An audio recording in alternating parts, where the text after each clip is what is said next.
Kichwa cha mahubiri yetu ya leo ni kwamba kinasema kwamba hadi hapa Bwana ametufikisha. Hadi hapa Bwana ametufikisha. Na tutakuwa na sehemu tatu ambazo tutaziangalia.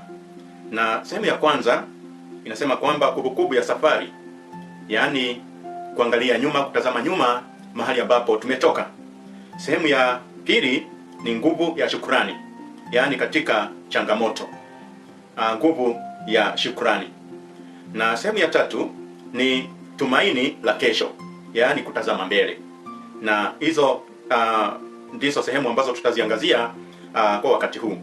Kwa hivyo utangulizi wetu utakuwa kuangalia maandiko ambayo yako katika kitabu cha Samueli wa kwanza sura ya 7 mstari wa 12.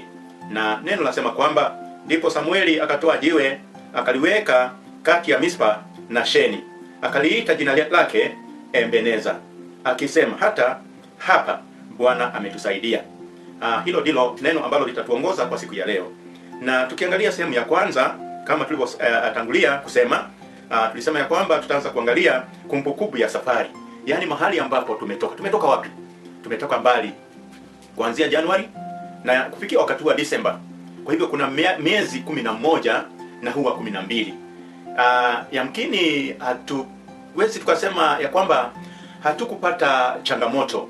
Kwa hivyo katika mwaka huu tulipoanza kulikuwa na changamoto ambazo tulikuwa nazo, na pia tulikuwa na mafanikio ambayo tulikuwa nayo.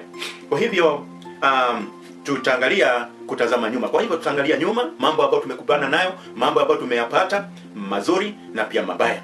Kwa hivyo Samueli aliweka jiwe kama alama ya kumbukumbu. Alitaka watu wasisahau alivyofanya Mungu. Kwa hivyo wakati huu ni wakati ambapo walikuwa wanakabiliana na Wafilisti. Na walikuwa na hofu kubwa kwa sababu Wafilisti walikuwa wamejiandaa kuja kuwashambulia, lakini Mungu aliweza kuwashidania. Hawakuweza kupigana vilivyo, bali Mungu mwenyewe ndiye aliyeshuka na kuja kuangamiza wale wa adui zao ambao walikuwa ni Wafilisti. Na ndipo sasa unaona Samuel akisema hapa kwamba ya kwamba Mungu hakuwasahau watu wake. Kwa hivyo Samueli aliweka jiwe kama alama ya kumbukumbu, na alitaka watu wasisahau aliyafanya Mungu katika maisha yao walipokuwa wamekabiliwa na changamoto na changamoto ya kushambuliwa na Wafilisti. Kwa hivyo ndugu zangu, kuna magonjwa ambayo wakati mwingine yalitukuta tulipokuwa katika safari ya mwaka huu. Tukapata pengine kuna wale ambao pengine walipata ajali wakiwa katika shughuli zao za kila siku katika mwaka huu. Kuna wale ambao walipatwa na huzuni ambazo Mungu alitufariji.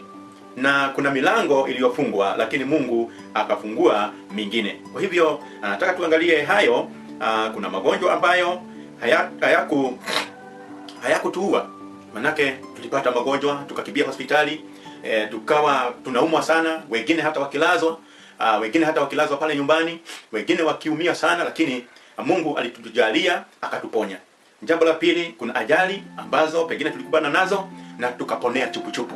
Wengine hatukupata majeraha, wengine pengine tulipata majeraha machache au pengine makubwa, lakini Mungu akahifadhi maisha yetu. Na vile vile kuna huzuni ambazo Mungu alitufariji wakati pengine tulipowapoteza wapendwa wetu.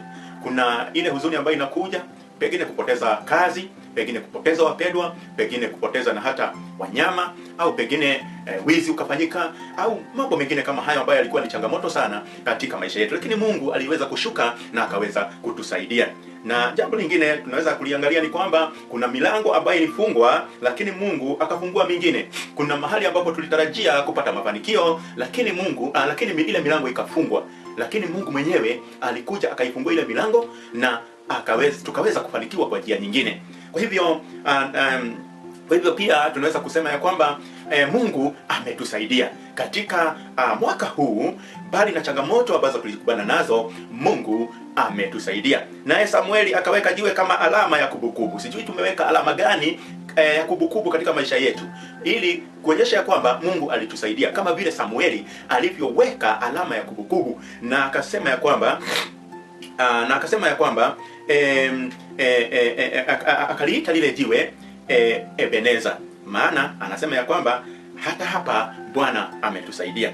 Na tukiangalia katika kabla ya kuangalia katika sehemu ya 3, vile vile pia tunaweza kusema ya kwamba shetani hupenda tusahau, lakini Mungu hutaka tukumbuke. Ni vizuri kukumbuka yaliyotupata, tuweze kujifunza na mambo hayo, ili tuweze kujikakamua na kuwa makini sana katika mwaka unaokuja, ili tusiweze pengine kuanguka katika majaribu tena kama yale ambayo tulikuwa nayo.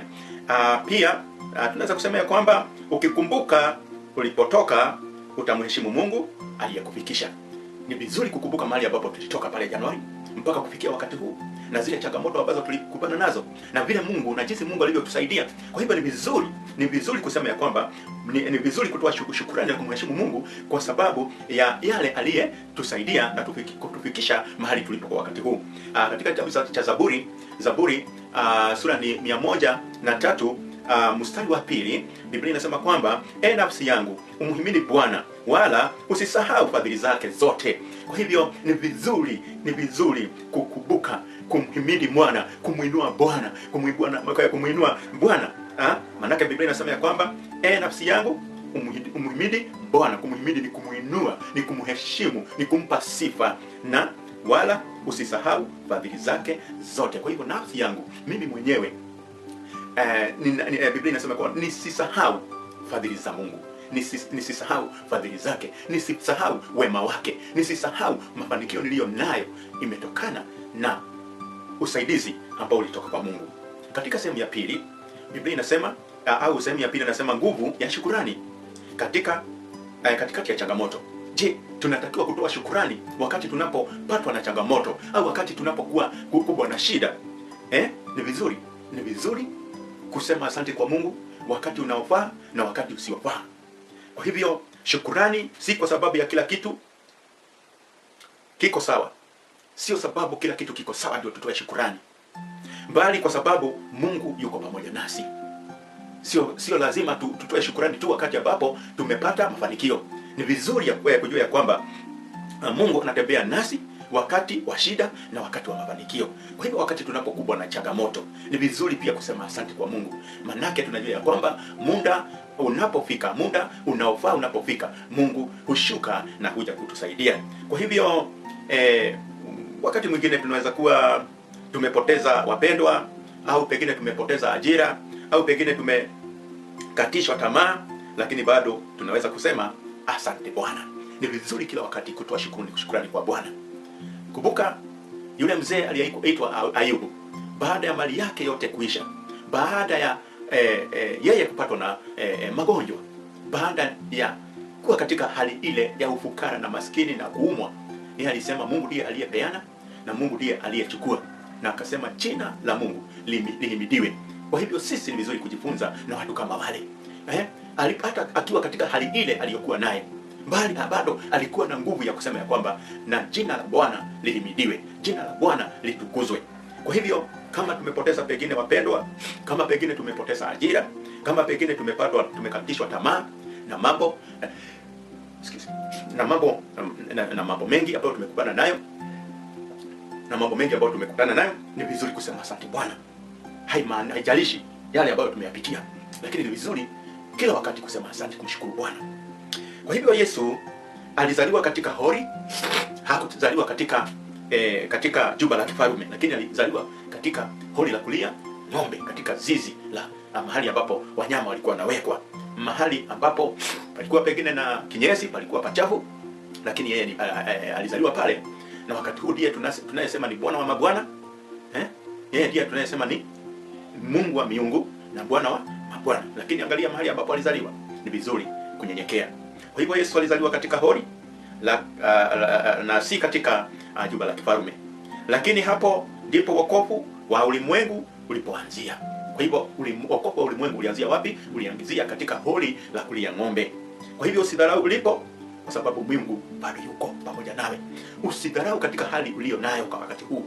Usidharau ya kwamba huna kazi, usidharau ya kwamba huna pesa, usidharau ya kwamba huna mavazi, usidharau ya kwamba huna mali, usidharau ya kwamba huna bwana au huna mke au huna watoto, bali ujue ya kwamba Mungu yupo. Usidharau ulipo, usidharau mahali ambapo uko kwa wakati huu, bali kujua kwamba Mungu bado yuko na anakuangalia, anakutazama. Kitabu cha Wathesalonike wa kwanza sura ya 5 mstari wa 18 unasema ya kwamba shukuruni kwa kila jambo, maana hayo ni mapenzi ya Mungu kwenu. Kwa hivyo Biblia inasema ya kwamba tushukuruni kwa kila jambo. Tushukuru kwa kila jambo. Tushukuruni kwa kila jambo, maana hayo ni mapenzi ya Mungu kwetu. Kwa hivyo Biblia inatuhimiza tushukuru wakati wa mafanikio na wakati wa shida. Kwa nini nasema shukuruni kwa kila jambo? Kila jambo ambalo linatupata, hatupaswi kumteteza Mungu, bali tunapaswa kumshukuru. Ni lazima, ni vizuri kumshukuru Mungu. Jambo la tatu ni kwamba tumaini la kesho, au tutazame mbele. Tuwe na tumaini la kesho. Tuwe na matumaini ya kesho. Tuangalie mbele. Mwaka ujao 2026 tutakuwa na mafanikio yapi? Ni vizuri kuangalia na kutazamia, kuwa na manda ya mwaka ujao. Tutafanya nini? Tutaanzia wapi? Mafanikio yetu yatakuwa ya aina gani? Kwa hivyo Ebeneza haikuwa mwisho wa safari. Mahali pale ambapo Mungu alishuka na kuwasaidia Waisraeli haikuwa mwisho wake. Mungu hakuwasaidia alafu akawaacha. Haikuwa mwisho. Kwa hivyo Ebeneza haikuwa mwisho wa safari, ilikuwa ushuhuda wa matumaini. Kwa hivyo Ebeneza kwa Waisraeli ulikuwa ni ushuhuda wa nini? Wa matumaini. Kwa hivyo lile jiwe lilipowekwa pale likaitwa Ebeneza, yaani Mungu ametusaidia. Pia na sisi tuangalie yale ambayo Mungu ametusaidia na yale ambayo tunatarajia atufanyie makubwa. Mungu atatufanyia makubwa katika siku ambazo zimesalia za mwezi huu wa Disemba, na mwaka mpya ambao unatarajiwa kuwa katika siku chache zinazokuja. Mungu atatusaidia kwa kila jambo.